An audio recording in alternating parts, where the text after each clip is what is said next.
இதுவாகப்பட்டது. நாங்க இந்த வீடியோ மூலியமா ரஜினி சார் கிட்டையும் ரஜினி ரசிகர்கிட்டையும் நாங்க மன்னிப்பு கேட்டுக்கிறோம். தயவு செஞ்சு எங்க வீடியோ யாரும் ஷேர் பண்ணாங்க. ப்ரோ சொன்ன மாதிரி தயவு செய்து நாங்க ரஜினி சார் கிட்டையும் ரஜினி சார் ரசிகர்கள் கிட்டையும் மன்னிப்பு கேட்டுக்கிறோம். ஏன்னா நான் சொன்னது தப்பு தான். நான் அதுக்காக நான் ரொம்ப வருந்துறேன்.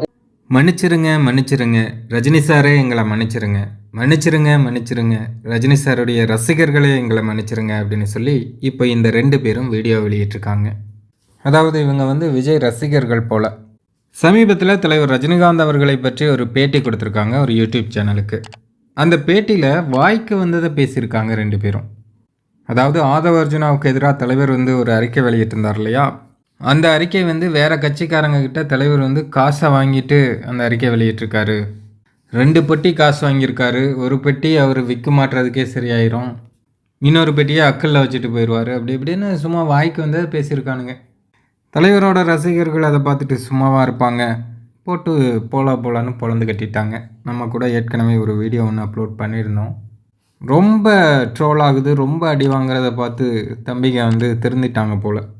தயவுசெய்து எங்கள் வீடியோவை நீ ஷேர் பண்ணாதீங்க, பயங்கரமாக ட்ரோல் பண்ணுறாங்க, ரஜினி ரசிகர்கள்லாம் எங்கள் மேலே கொந்தளிக்கிறாங்க, அதனால் இனிமேல் எங்கள் வீடியோவை ஷேர் பண்ணாதீங்க.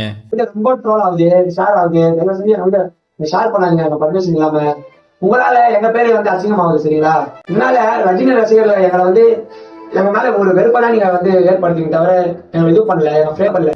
நாங்கள் வந்து ரஜினி சார்கிட்டையும் மன்னிப்பு கேட்டுக்கிறோம், ரஜினி சார் ரசிகர்கள்ட்டையும் மன்னிப்பு கேட்டுக்கிறோம் அப்படின்னு தனித்தனியாக 2 பேருமே மன்னிப்பு கேட்குறாங்க.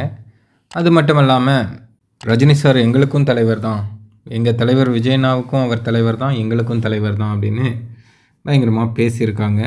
இனிமே இப்படி பண்ண மாட்டோம், மன்னிச்சுக்குங்க அப்படின்னு பல தடவை அந்த வீடியோவிலேயே தலைவர்கிட்டையும் அவருடைய ரசிகர்கள்ட்டையும் மன்னிப்பு கேட்டிருக்காங்க. நாங்கள் இந்த வீடியோ மூலியமா ரஜினி சார் கிட்டையும் ரஜினி ரசிகர்கிட்டையும் நாங்க மன்னிப்பு கேட்டுக்கிறோம். தயவு செஞ்சு எங்க வீடியோ யாரும் ஷேர் பண்ணாங்க.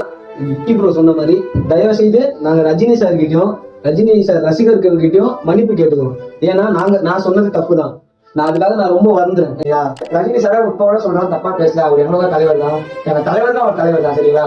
ரஜினி சார் ஃபேன்ஸ் அவங்கள்ட்ட ஒரு மன்னிப்பு கேட்டுக்கிறோம், மன்னிச்சிருக்காங்க. தம்பிகளா, பார்த்தா படிக்கிற வயசு மாதிரி தெரியுது, ஏன் இந்த மாதிரி பண்ணுறீங்க? தலைவர் ரஜினிகாந்த் அவர்களை பற்றி பேசும்போதெல்லாம் பார்த்து பேசணும். உங்கள் ஹெட்டு யார்? ஆதவ அர்ஜுனா. அவரே பகிரங்கமாக மன்னிப்பு கேட்குறேன் அப்படின்னு ஒரு வீடியோ போட்டார்ல, அதுக்கப்புறமும் நீங்கள் வந்து யூடியூப் சேனலில் பேட்டி கொடுக்கும்போது வாய்க்கு வந்தது அந்த மாதிரி பேசுனீங்கன்னா அப்போது தலைவரோட ரசிகர்கள் என்னை பார்த்துட்டு சும்மா இருப்பாங்கன்னு நினச்சிங்களா? ஒழுங்காக படித்து முன்னேற வழியை பாருங்கள், உங்கள் குடும்பத்தை பாருங்கள். உங்கள் தலைவர் விஜய் அவர்களை கொண்டாடுங்க வேண்டாங்களே, அதுக்கு அவரை பற்றி மட்டும் பேசணும். தலைவர் எதுக்கு தேவையில்லாமல் சீன்றீங்க?